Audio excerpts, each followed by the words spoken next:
Today is Thursday, January 12th, 2023. It's 7:02 p.m. and we are opening the virtual meeting, the regular monthly meeting of the Simsbury Water Pollution Control Authority. I am Paul Gilmore, the chairman of the authority, and we have with us members Lucian Dragulski, the esteemed Dr. Michael Park, Jacques Brignac, Tom Hickey, myself. We have the town engineer, Tom Roy. We have the plant super, Tony Piazza, and we have our esteemed clerk, Allison Sturgeon. So are we ready to go? Yeah. All right. Have I missed anyone? No. Good. Safety brief. It's been in the news. You got to be careful when you're using snow removal equipment. I don't care if it's a blower, in which case you got to worry about blades, or if it's a shovel, in case you got to worry about how much you're lifting versus your regular cardio activity. You got to be careful and exercise common sense. So that's today's safety brief. All right. Item number 2 is 10 Masako Street, Apartment P, elderly relief. And the item says waiting on information from town attorney. So I actually spoke with town attorney Bob DiCrescenzo today about this matter, and his answer to the query we put to him is that we certainly can establish some sort of a relief package and optional method for payment for sewer use by folks who are elderly. That there's a statute that empowers a town to do that. General Statute 7-255C. But what it would require is that there be an ordinance to bring it into effect. And there's an existing ordinance for expenses such as taxes that doesn't cover sewer use fees. But the recommendation of the attorney DiCrescenzo is that we could request the Board of Selectmen to consider amending that ordinance, which exists in Chapter 141, to provide for the relief that the statute contemplates for sewer use fees. So he can assist us with, making such a request, which I presume would be in the form of some sort of a resolution that we would send to the Board of Selectmen.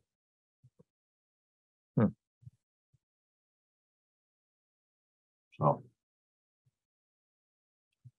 that's where that stands. Any questions about that in general? What would that require of us?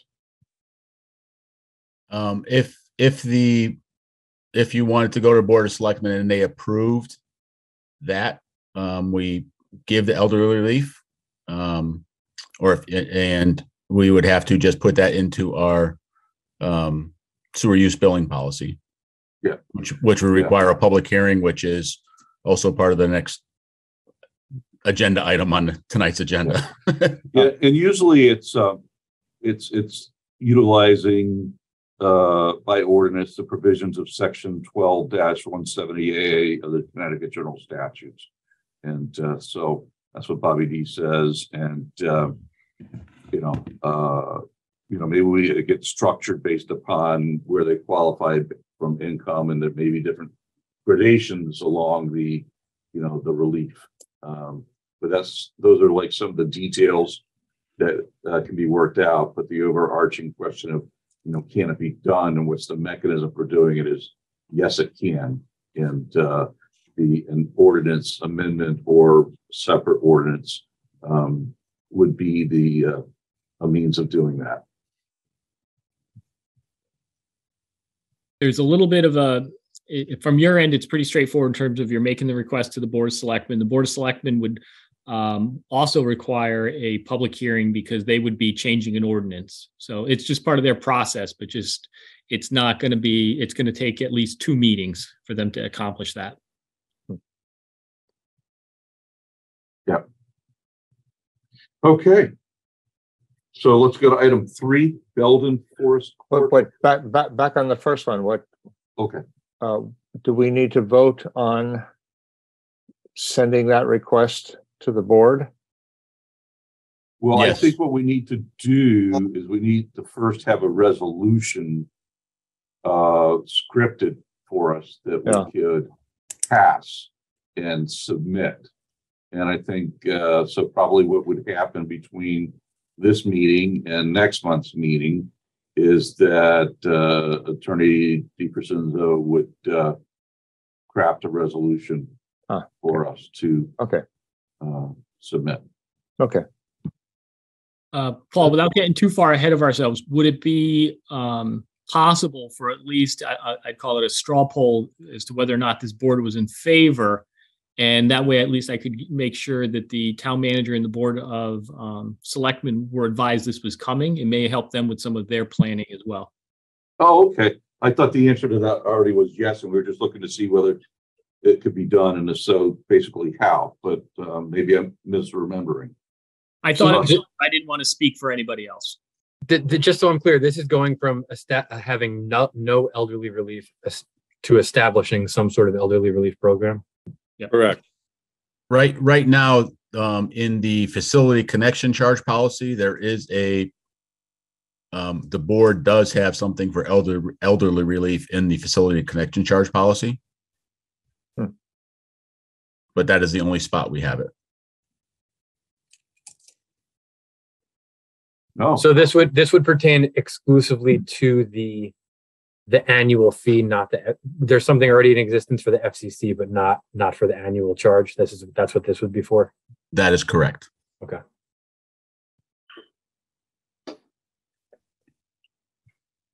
Now, how is it that we have by policy this for the facility connection charge? What was our authority for doing? When you guys made the facility connection charge policy 15 years ago, you put it in there. Huh. Well, I'm not sure in the absence of an ordinance, we had the right to do that. Actually, you did, because that is not part of the ordinance requirements. There's a separate part. The sewer use statute by the state breaks down different things where sewer use assessment and facility connection charges are all separate. Okay. All right. Well, I should have to revisit that right now. Then. So, all right. So I guess let's take a poll and draw a poll. Who wants to be the Grinch who stole Christmas? And who wants to help provide some elderly relief to those who are both elderly, but and also constrained financially? And we'll have to demonstrate that to have some relief. All right. Yeah. All in favor? All All right. How about that? It's unanimous. Good. All righty. Let's move on to number 3, Belden Forest Court condominiums. All right, Tony, what do you got for us? I wasn't at the last meeting, but I believe you guys had requested, and I was just wanted to get confirmation that you wanted something in writing from the town attorney stating that we needed to go to public hearing regarding changing any sewer use billing, and he stated, I have an email from him that states that given the original policy was adopted after a public hearing, any amendment that includes material revisions to the policy should also be subject to a public hearing.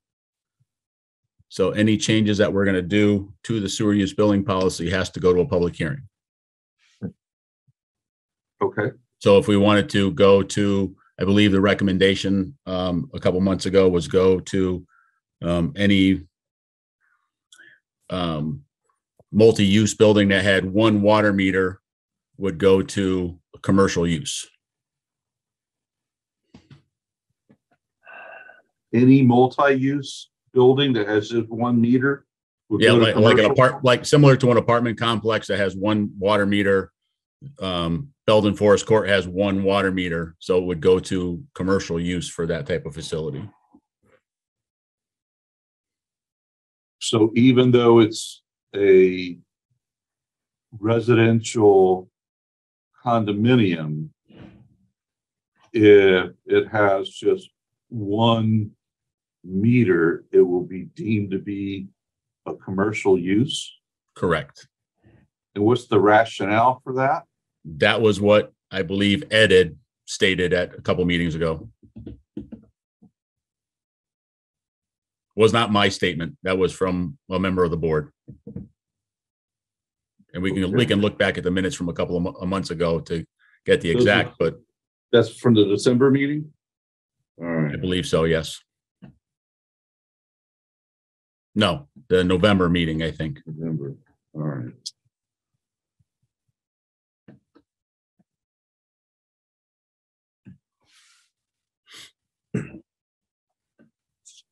Because the last I saw is I thought people were asking to actually see the notes from the September meeting and then other documentation that we had concerning Belden Forest. Yeah, Allison had sent out a review to all of us too earlier in the month. Yep, and I took a look at that.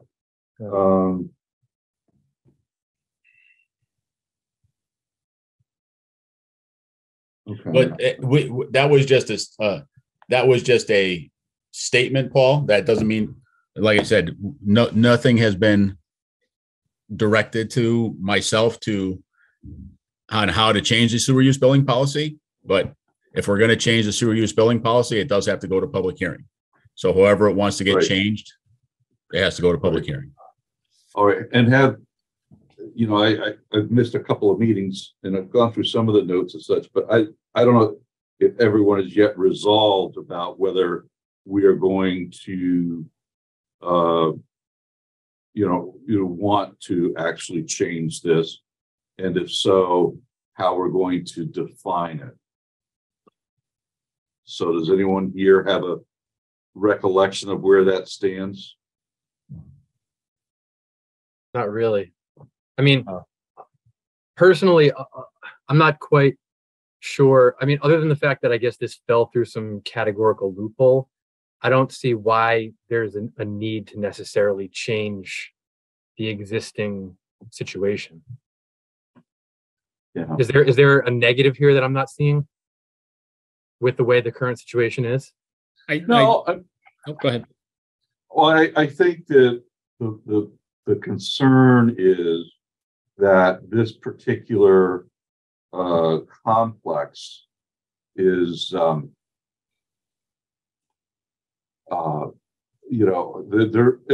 condos, so individually owned units, but they're all quite small, and really it constitutes elderly housing, and where there are all these other services that are provided to them. And so I think that it's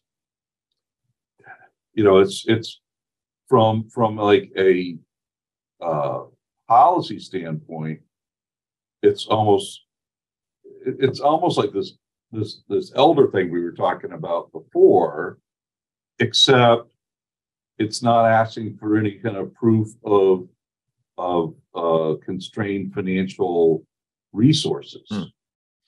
So it's really just almost like a grant to them based upon age, which I guess I'm kind of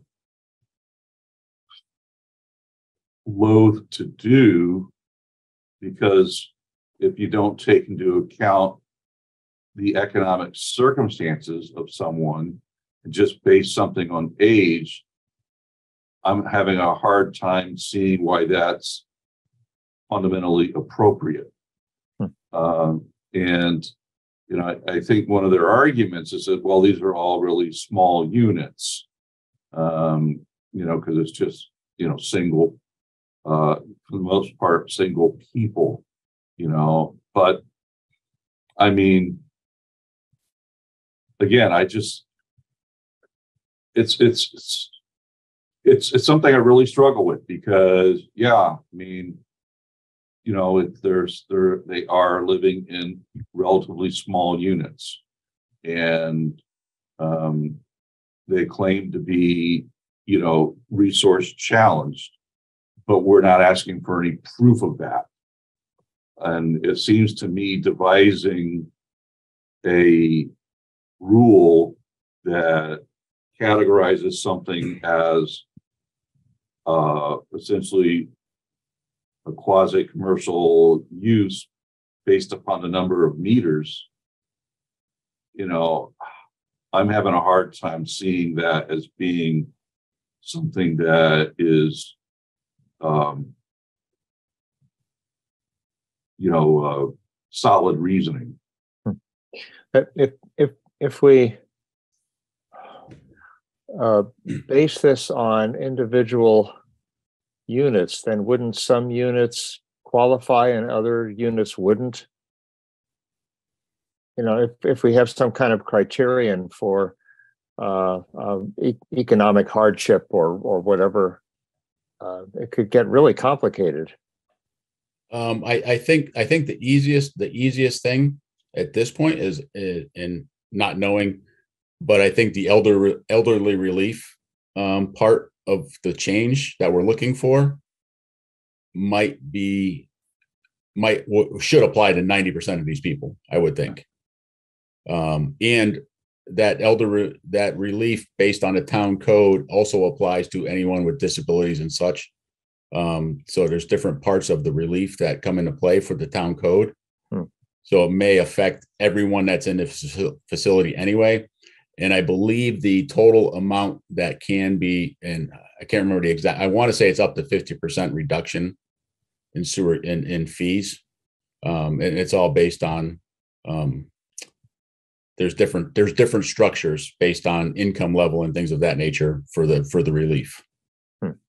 I think part of this was in their argument was that it's truly functioning as an apartment. And if they were labeled as an apartment, we would do this based upon water use. And other than the potential administrative burden of going this way, if we're using water use as the determinant for our fee, Tony, correct me if I'm wrong, there's no way we can lose money on the deal. We're not going to be shorted anything. It's just a different way of measuring the service that we're providing. That is correct, Tom. Plus, it will be commercial, right? So if it's commercial, the relief will not apply, I would assume. That's also correct. Yep.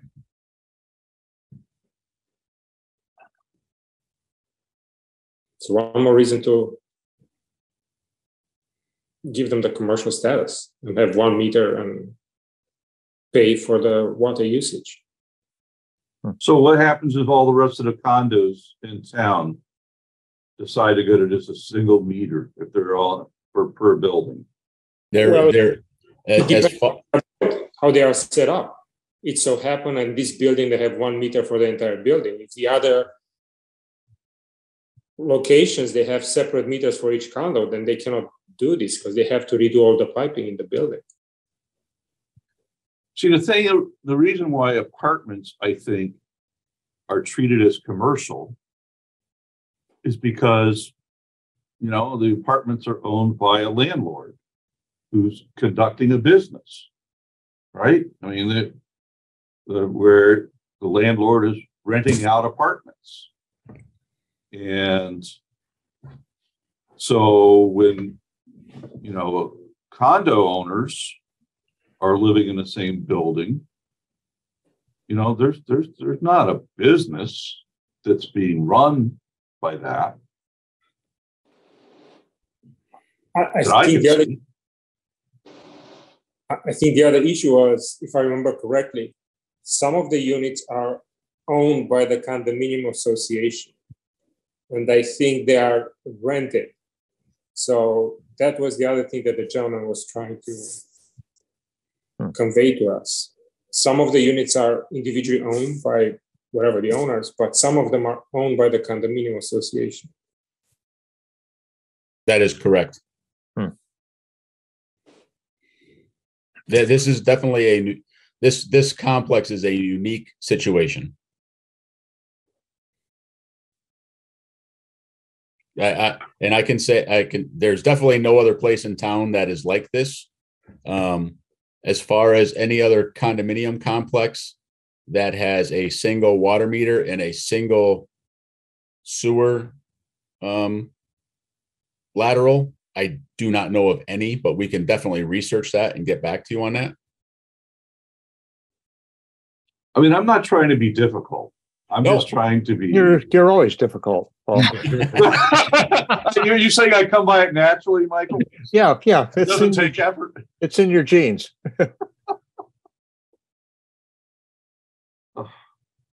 I just, we got to be transparent. We got to be fair. We got to be fair to everybody who comes before us.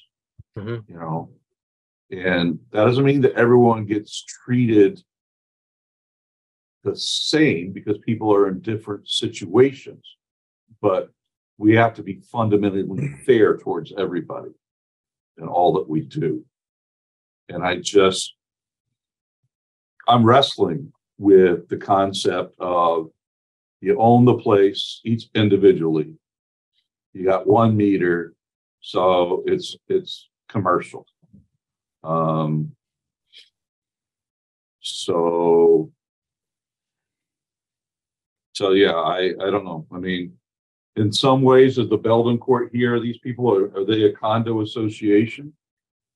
Is it like an association that came before? About $1,000 a month, Paul. I'm sorry, what? They pay an HOA of about $1,000 a month. So I think what we need to consider is the individuals thinking that, well, gee, the HOA is going to cover this. I'm paying $1,000, $1,100 a month, and now you want me to pay for my usage too? Maybe that will be included in the HOA. Well, I'm sure it would be. They would just increase it. Well, that would be a sore point for most. If they're paying $1,000 now, and most have hardships to begin with, now I'm going to pay $1,200, $1,300 for HOA. Yeah, they are paying one sewer use bill for the entire facility right now. Right. That was changed back, 14 years ago. It was itemized per unit, or whenever before the sewer use billing policy change, they were being itemized, but they were still being paid for through one bill. It was itemized per unit, but it was still one bill. Right. I mean, the thing is, to Jock's point, I think everyone, well, I'll just speak for myself. I won't speak for everyone. Is I want to help these people out because my belief is that they are likely resource challenged. Okay. And so that's why I want to help them out. But to do something that helps them out without requiring proof of the challenged resources, when we're about to enact something through a resolution that goes up to hopefully create an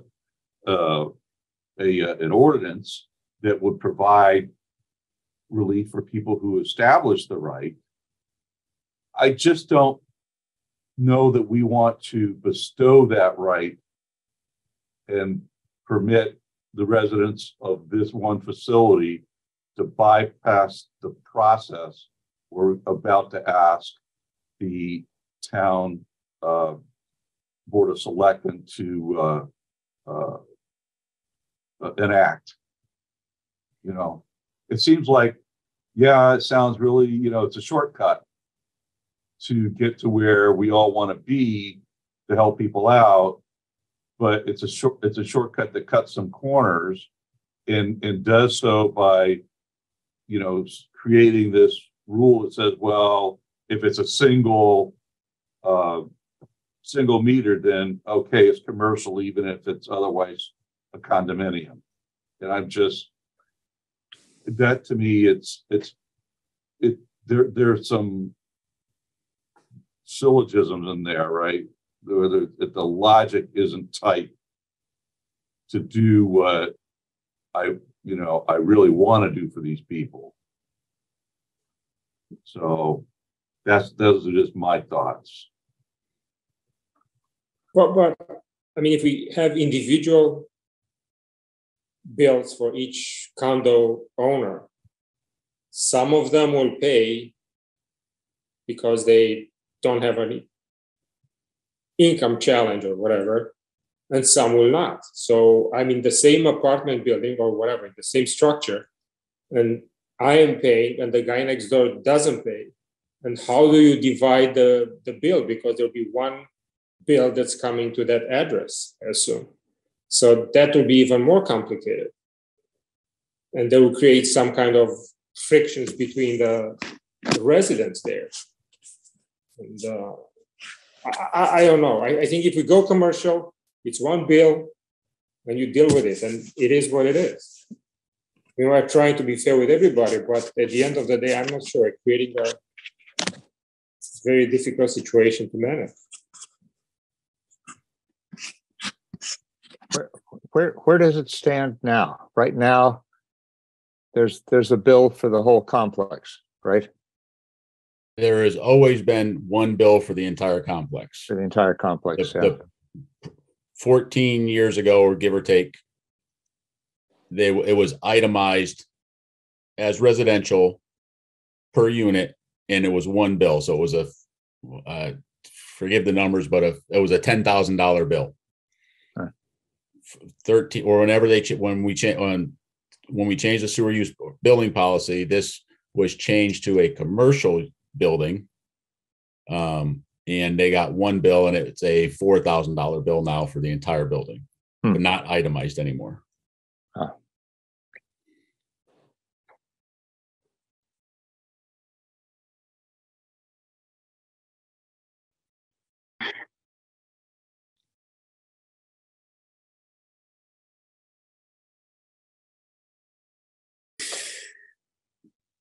Well, to me, any condo association that has single meter or centralized billing even for sewer use should be able to be commercial. I think the question, I guess, Tony, is if there was condos in town with single meters and it was single billing based upon water use, would that have a positive or negative impact administratively on the workload?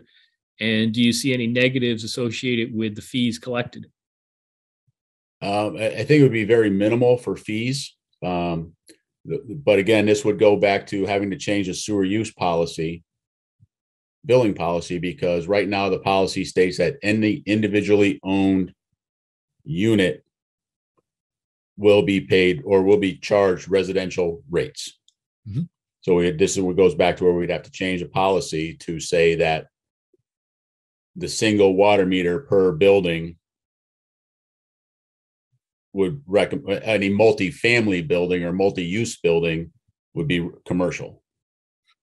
How about the sewer connection? If you have a building that has only one sewer connection, that also. If you have a building that has, it's 1 meter for the water, but you have multiple sewer connections. Well, we would not allow that. Yeah, I mean, that's what I'm saying. Yeah, we would not allow that in our connection policy. We actually just came across that where they tried having multiple water meters and only one sewer connection, and we said no. You're doing individual water meters, you're doing individual sewer. So, Tony, would it be possible for this building to exist in a new construction? Like the way it's set up currently, would it, let's say a new condo went into town, could they set up the same way Belden is set up, or is there a new code that would not allow that to happen? By our existing policy, they would be, if it was individually owned units, it would be individually billed units. Would it be individual laterals then as well, right? No, Okay. that is not the case.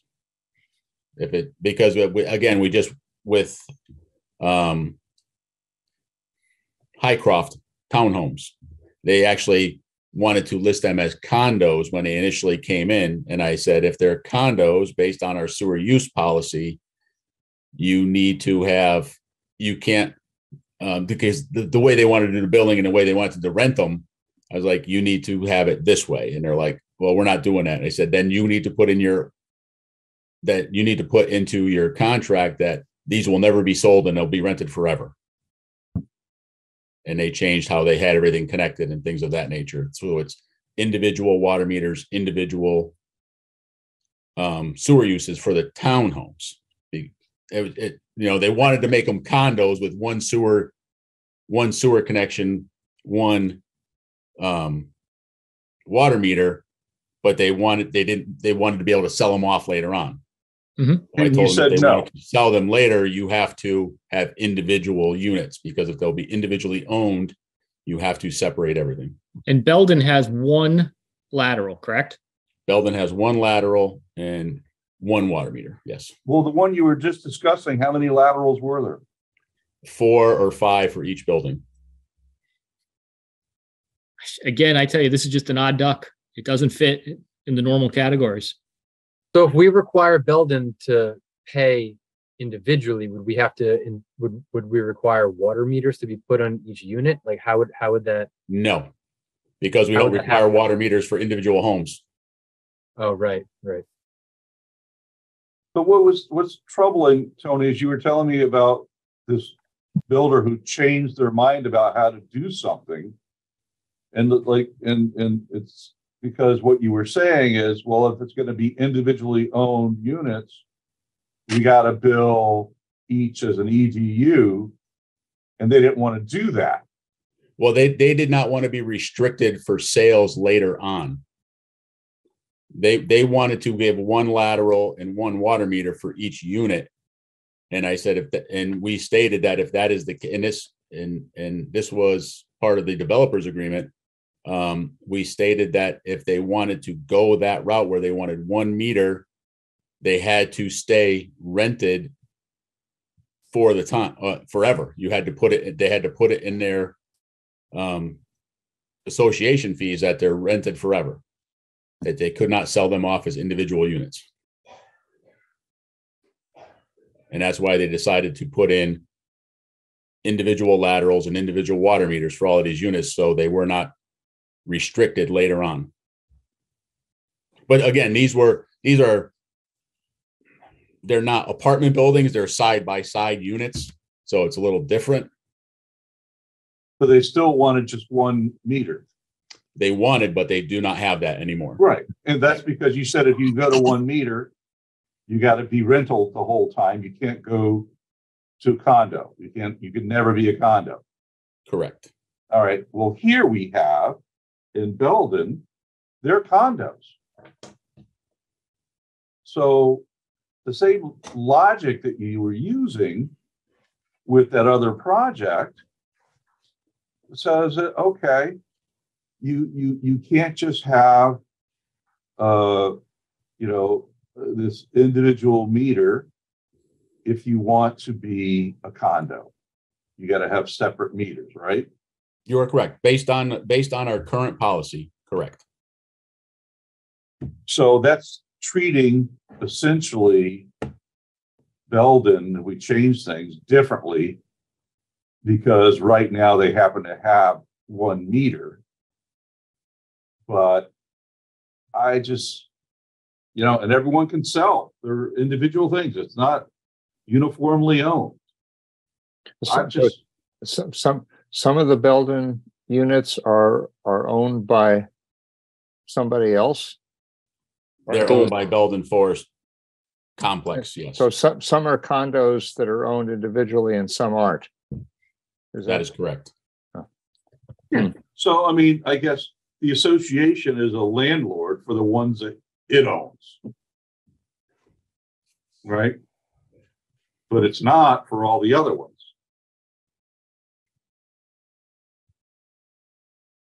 So I don't know. I mean, I'm not going to stop this people from doing this. I'm just like not in favor of creating this kind of like, to me, it's just like, it's almost like giving an excuse of how the meter works for establishing a policy that we're really saying is based upon the fact that we think that mostly these people would be deserving of relief if they applied for it separate individually. And, you know, but without requiring them to establish that. And I just don't know that that's fair to the other people for whom we're about to enact this ordinance and require them to establish an entitlement based upon need that we seem ready to just bestow upon the residents of Belden. Without one other quick thing. Am I correct in thinking that this was designated a assisted living facility? I can't say that. I don't know. We don't know why this was changed. There's no documentation on why it was changed. Besides a letter stating that they're getting switched to water meter usage. No, but what I think Tom is referring to is there's something about during, you know, with the pandemic where the, I guess, the health department or someone, you know, governmental entity kind of like lumped them into the category with assisted living. You know, and, you know, is that because of, you know, the I guess the nature of the housing or the services being provided? I don't know. But that's hearsay.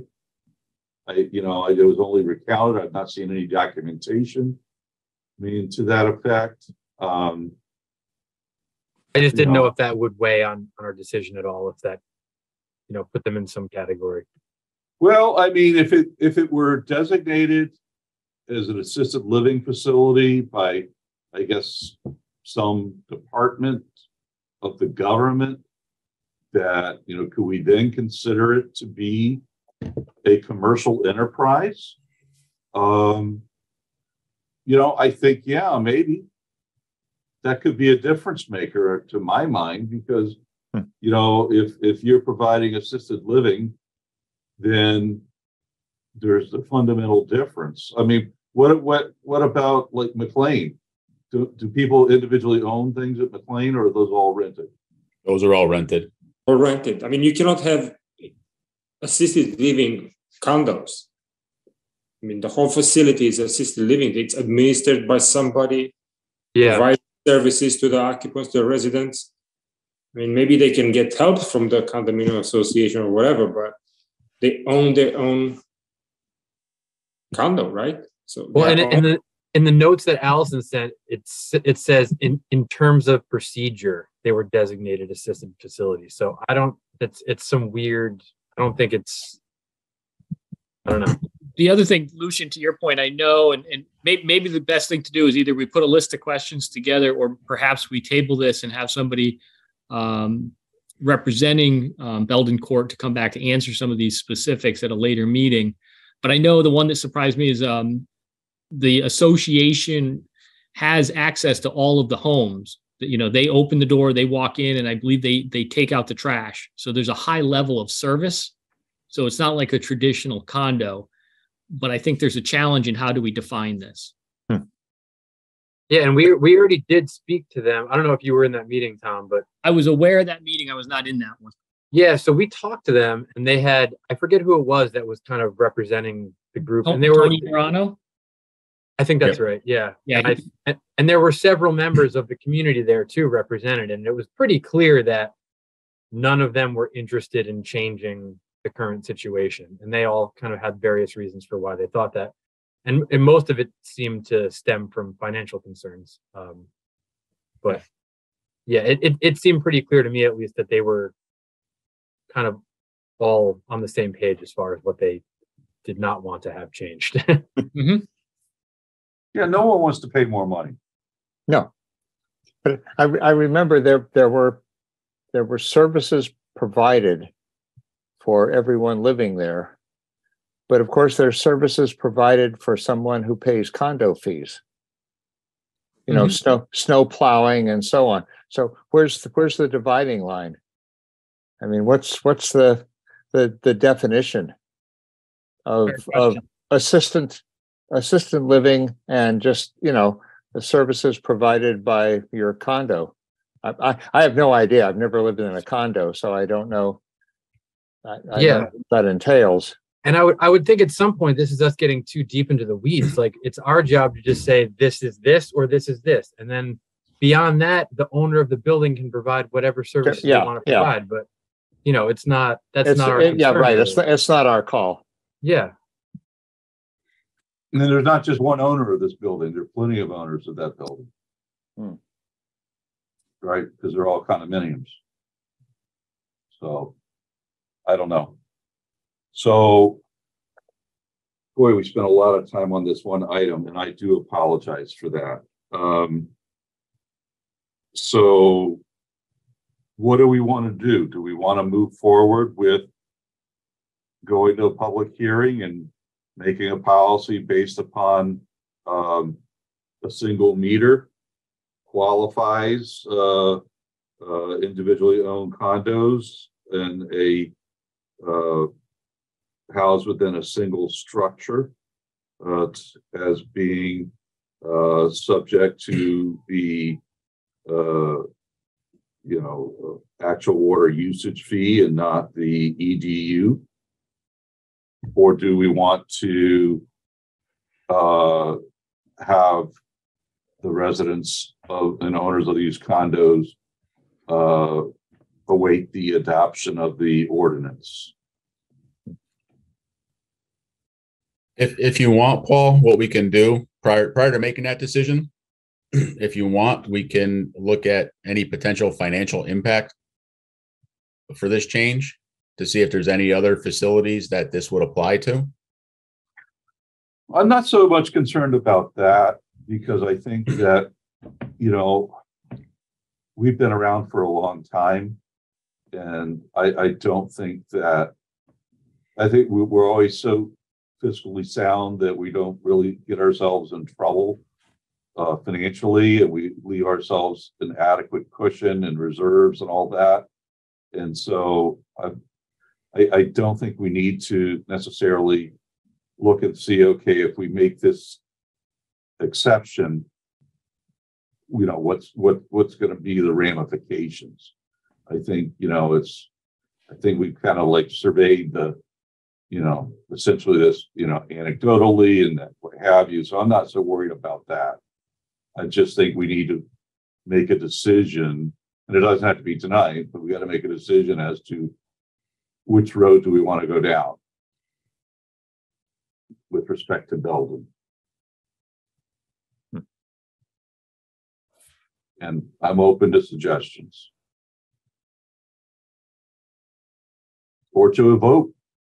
If anyone wants to propose something to put it to a public hearing to create a policy exception, and I'm open to that. I think before what I would like to see is what are the financial ramifications if we went to individual, and it's impossible to tell, but if we went to individual meters, first of all, what would that entail of metering all of these units individually? And then what difference would it make? Well, we're not going to meter them all individually. We're not going to require installation of meters. Oh, it's just a matter of, if we implement the current policy, which we have not been implementing, we're going to be sending the association a bill of however many units there are times the regular EDU. okay. And then they're just going to pay that. They're not going to do anything physically different. Okay. with respect to metering or anything. So I'm just curious as to what financial difference that would make to individuals. Well, I think it's like threefold or fourfold, right? They Oh. pay like $90 a year now, and it would go up to what, 360? Oh, okay. So, so that's what, $270 a year? Okay. And especially if it's looking like we might be going towards some sort of elderly relief policy, then all of a sudden their reasoning for not wanting to do this could go away potentially. But we are helping them anyway, right? If they pay based on the water usage and they pay $90 a year or a month, whatever it is, it's less than $360. So they get the relief anyway. And Yeah, if it was a commercial building, they would not be eligible for elderly relief. Yeah, Tony, but they are paying $90, whatever they pay now. Correct. And then, okay, some of them will not pay the $360, will pay nothing, but others will pay $360. Yeah. And I think the most relief we would give is like 50%, right? So I think that everyone would be paying at least twice as much. It's another $90. I mean, if it was me, I would leave it the way it is, based on water usage, and that's it. Simple. But that's not what it is right now. That's de facto what it is, but that's not our policy. Not our policy. That's correct. But that's what they are paying now. Right. Correct. So we'd have to change our policy to do that. So that's what you want to do. You want to change the policy? And I'm not saying that we shouldn't. I'm just saying that I've said what I've said, and this is a board. It's not an autocracy. So whatever. Yeah, I mean, will of the majority here. The current situation doesn't seem like it's not working. It's just us, right, trying to kind of correct the paperwork more or less to make sure that this loophole doesn't exist in the future. So I don't know I hate setting the precedent of making exceptions for everybody that comes to us, but given the truly unique case that this is, I don't know, maybe it's easier to make that exception. Yeah. I mean, look, I sat on the zoning board of appeals for a number of years, and you can only get like exceptions for proving a hardship. And what a hardship is a lot like beauty, right? It's in the eyes of the beholder, and it's like, oh, it's a corner lot, well, I mean, that's kind of a hardship, because you got two different streets and to contend with, and so, I mean, how many corner lots are there in this town, right? There are a lot. So, I guess exceptions are okay so long as there's a good underlying rationale that at least, and I'm not saying we can't do it. We could do this, and, but yeah, I mean, right now the reason it's working is we're not billing them what we're supposed to be billing them. We're billing them, differently from what our policy requires. And so we need to either change that and change the policy so that we bill them what we are billing them now, or not. So does anyone feel a burning desire to decide this tonight, or you guys want to think about it and resume next month? I mean, we've been dragging this out for however many months now. I feel bad for the people to have to drag it out for another one. Okay. But I don't know. I mean, it is a tough decision. Yeah. So we're going to have to go to a public hearing once we decide to go to a public hearing. So if people want to go to a public hearing to change our policy for this particular facility,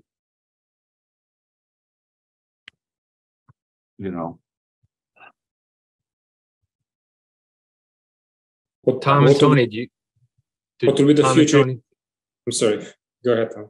I was just going to ask Tom and Tony if they had any opinions they cared to share about this. Want to go first, Tony? I hate to say it, it's a drop in the bucket as far as financial impact on us for this one facility. It's been that way for almost 14 years now, where we're billing them based on water usage. Right. Like I said, I think me personally, I think I'd probably go and look to see if we changed our policy, I would like to see what other facilities this would affect. I don't think there's any, but I would just want to verify that if there's any other facilities in town that it would affect based on our policy, based on changing the policy from water meter, one sewer usage connection. That's the only thing that I would say is that I would want to verify that before I commit to any policy change, just to see what the impact would be. How will this affect us future buildings? I think someone like the situation that you're talking about, Tom, if those people come and say, okay, so in the future, these are condominiums, right? And you'll have one sewer connection and one water connection, and it's a condominium. So we will not be able to do what you did with the recent situation, right? That's correct. That would be correct. Yep. So whatever we decide now for this particular situation will impact future installations or future buildings. So that's correct. Irrespective of financial circumstances. Correct. They could all be, buying condos worth, $500,000. And I think Tom actually brought up a good point, which the board definitely has the authority to do, is just make an exception for this facility. Yeah, but why? No, I'm just saying that I'm just throwing it out there. I'm not saying why or why not. Policy. If we say it based upon if they're individual condos that have one connection and one meter, that's okay. All right. But then we got to let other condos be built with one connection and one meter. All right. And so we can't just say for these folks, we want to create a special rule. I see what you're saying, Paul. And just, I guess I'd weigh in a little bit. I think this board has always done a great job of being exceedingly fair and deliberate in their thinking. I think we have an outlier in this situation, and I think everybody's struggling with how to identify it. A question to you is, if Belden Court showed financial need, would that help with the decision? Because again, then it's not arbitrary in any way. And I think the other one, maybe to Tony Piazza, is, are there communities, as I understand it, that are billing almost everybody on water use? Because the only reason we have residential rates is a simplification. It's an average. And if they don't really fall into that average, is it more just to charge them based upon water use?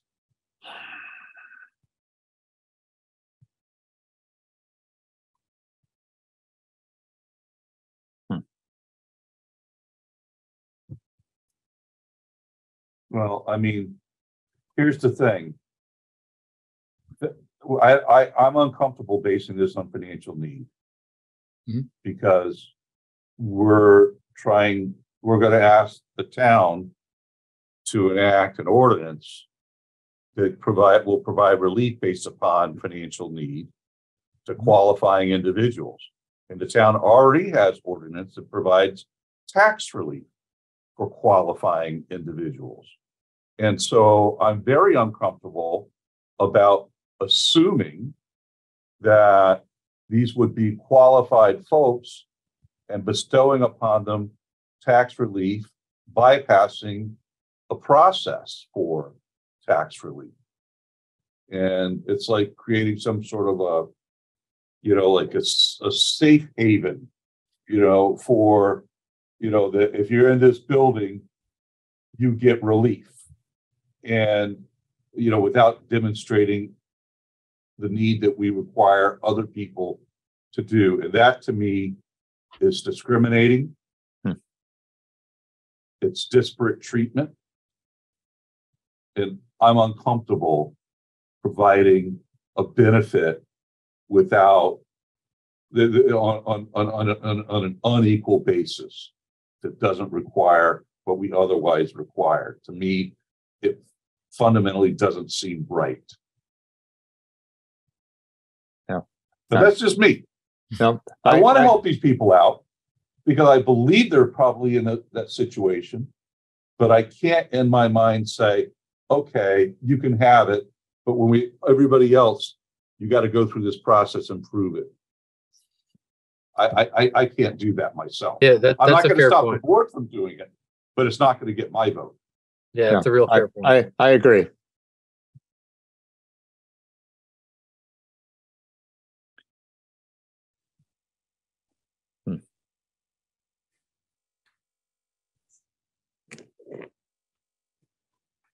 So where exactly does it stand now?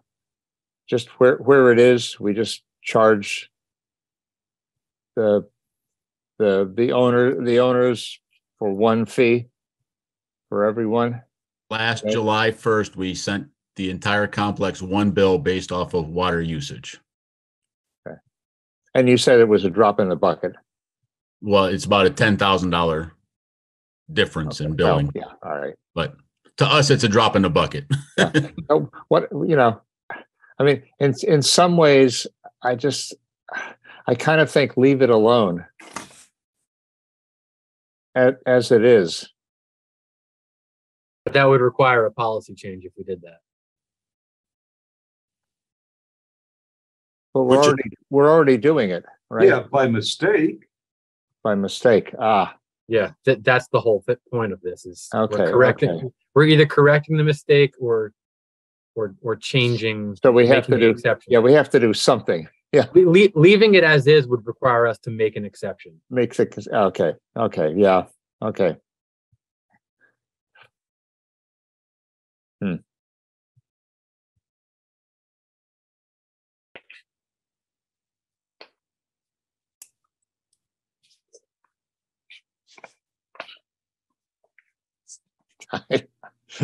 I don't know.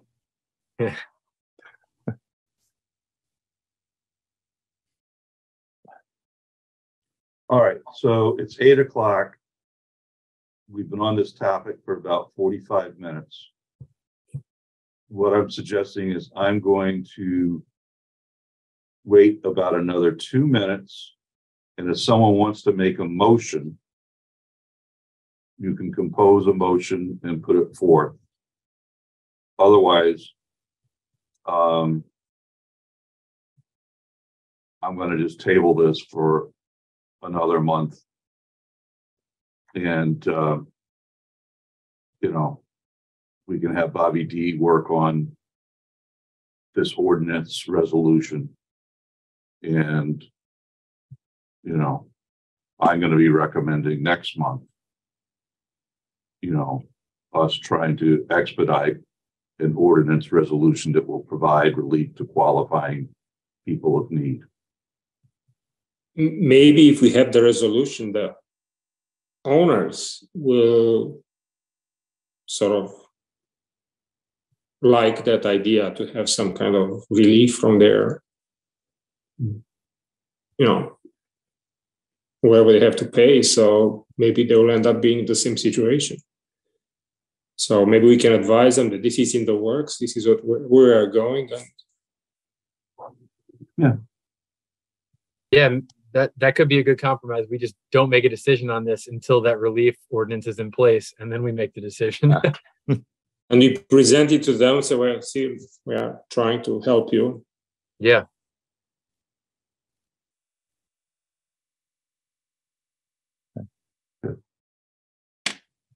So Do we need a motion to table, or can you just do that, Paul?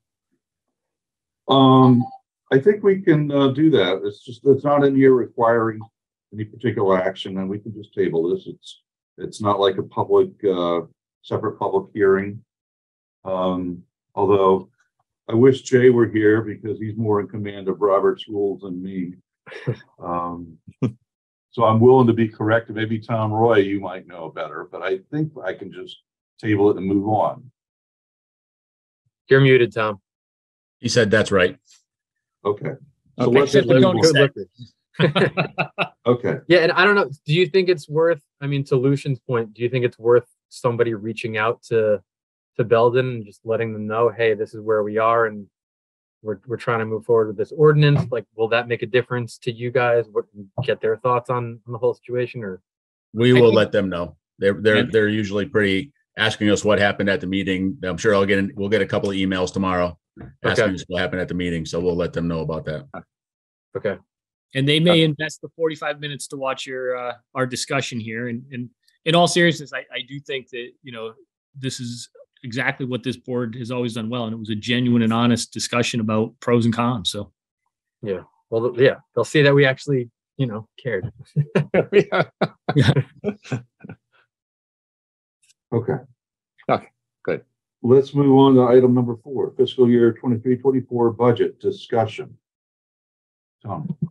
I am going to share my screen with you. I'll get rid of the revenue part, but you guys can all see the budget right there. You can see on the screen is the fiscal year 2022, what we actually spent, what we requested in 23, and what we're requesting in 24. Most of the changes that we are looking for, we really have no control over. Obviously, with salaries and insurance is what the market is doing. Workers' compensation, same thing. Contractual services, which is our lab work, things of that nature, HVAC contracts, all of our contracts are up about $4,000 from last year, or $5,000 from last year. I'm sorry. Small increase. They look like big increases, 25%, but we're $500 asking for $500 more for office and technical program supplies. Road and drainage supplies, which is the cost of materials, again, has gone up. That is our manhole frames and covers. Chemicals and lab supplies, our chemical costs have tripled. So the cost of our caustic and our hypochlorite have tripled. We went from spending $4,000 or $5,000 a year to $17,000 a year for each chemical. Again, parts and supplies, we've gone up just again because everything is going up.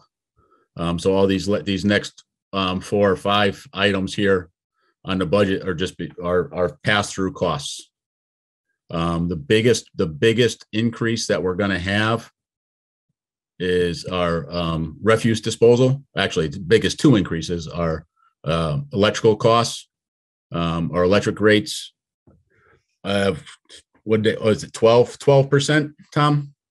Yeah. Increase in delivery charges plus a 3 cent per kilowatt hour increase in supply. So and that also that is even based off of we have a little safety factor in here based on the program we're on. So if we meet our demand response for the program we're on, we'll spend much less than this. But if we don't, we're going to hit this number. The other one is our refuse disposal, which in part is our sludge disposal costs. The fuel requirements for that have gone up, obviously. And then also with our grit disposal, with the Manchester landfill closing, and now we're bringing it up to Massachusetts for disposal. But one of our capital projects will eliminate some of that cost. So we'll get our money back for that with our capital project. So unfortunately, if you look at the whole grand scheme of things, we're looking at about a 11.2% increase in our budget this year. That's including, that does not include capital projects. Including capital projects is actually a 24% increase. And I'll share the capital project stuff here, just so you guys know what that is going to be. We have the primary clarifier. We're doing the study right now for the primary clarifier. This is an unknown number.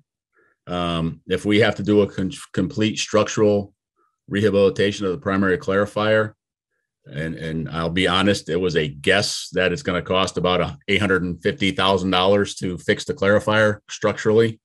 It may be less, it may be more, but this was just a simple placeholder to put in there.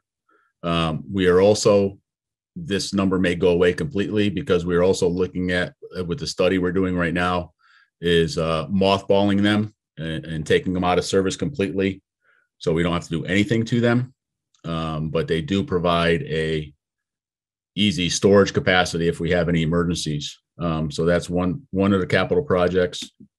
Another one is the sewer lining. As you guys know, we've been spent quite a bit doing sewer lining over the past few years, and we're continuing having $100,000 put away for that. Refuse disposal wise, this is the grit removal system to upgrade our grit removal system so we can reduce our costs. The equipment alone will cost right around $180,000, and then plus installation costs. And as you can see from my savings down the bottom, we'll save about $32,000 to $40,000 a year in disposal fees. So it'll be a pretty quick payback for putting this new equipment in. And the last one that we have is replacing. They're going to be eliminated. We use a dry polymer system. That polymer is actually going to be discontinued in 4 or 5 more years. So we're going to, the next couple of years, we're going to update our polymer delivery system. This will replace the pumps. And next year, we actually have a polymer storage system to put in to use liquid polymer. So with those capital projects in our budget, that's what we're looking for approval for this year. That was a quick, nice and dirty explanation of our current budget. Anybody got any questions or want to see anything else? No, I don't. I think it was nicely done and presented. But anyone have questions? Can I go back to that clarifier? I think it was budget. The whole thing was about $1 million. Yes. 800,000 in construction and 150 in fees. 150 in engineering. Isn't that a little cheap? That's I'm about 17-18% fee for that. Did we look around, or that's only one person that, or this is estimate? That's just an estimate. That's all that is. But we'll go out and we'll look for bids. People will sort of try to. Yes. Yeah. Once we get the final evaluation done, we'll they're actually going to create bid specs and all of that stuff for that part. There's a reason why we always have at least one engineer on this board. Because I was clueless about that. Thank you, Lucian. I don't know. Agree in that same. They are charging. I should switch. I should go for this instead. Oh, I always go after the engineer solution. Don't worry. 18%. Wow. Yeah. I think the big thing on that one is we're hoping to not spend that full value. In fact, I'd really be surprised if that's the direction we go. The other one, I think, the other two that are really important is the grit washing is really, I think, a really good way to save money long term. I mean, it's going to pay for itself in about 8 years, 7 years. And same thing with the sewer lining, which we've been doing for a couple of years now. It keeps all of the groundwater, the clean water, from getting into our system. So we're treating less water and only treating actual wastewater, which again, I think is just smart business practice. What's the lifespan or typical lifespan on the grit washer? 20 years. Okay. It'll last longer, but that's their, like anything else, it's 20 years for wastewater treatment plants for equipment. So it'll live well beyond the payoff period, I guess. Correct. Question. Yes. Yeah. Yeah. The current one we have is 22 years old. I won't be around for the next grit washer. Are we So looking? we're actually looking, because the budget season is fast approaching for us, and other things going on. We're actually looking for approval from the board. If you like, so I will share my screen again just so you guys see the budget. So if you have any questions. Did you consider PVs, Tony? I'm sorry? PVs. PV, photovoltaic panels? Solar. Oh, solar. So, yeah, actually, Tom and I have been looking at that on and off for what, 4 or 5 years now, Tom? About that. And the other one we also looked at was doing Net fuel metering. cell. Yeah, we looked at a fuel cell. We looked at solar. In the plant, we actually thought we had a good idea to put solar panels on the berm surrounding the plant, which would give us about just over an acre and a half of solar panels. Unfortunately, it is on the registry as a dam. So we'd have to get special permissions to do that. And with the fact that we might have to raise the level of the berm, at this point, it's not prudent to put them there. So, but that is something that we're still looking at, is putting solar panels on. Once we look at and get permission to do anything with the berm around the plant, I think that is the ideal location for the solar panels around a facility, unless we get to some net metering system someplace else in town. Okay. But the fuel cell didn't work out. We looked at a fuel cell, and I know you don't like those, Lucian, not too much, but it just wasn't cost effective for us to even try that route.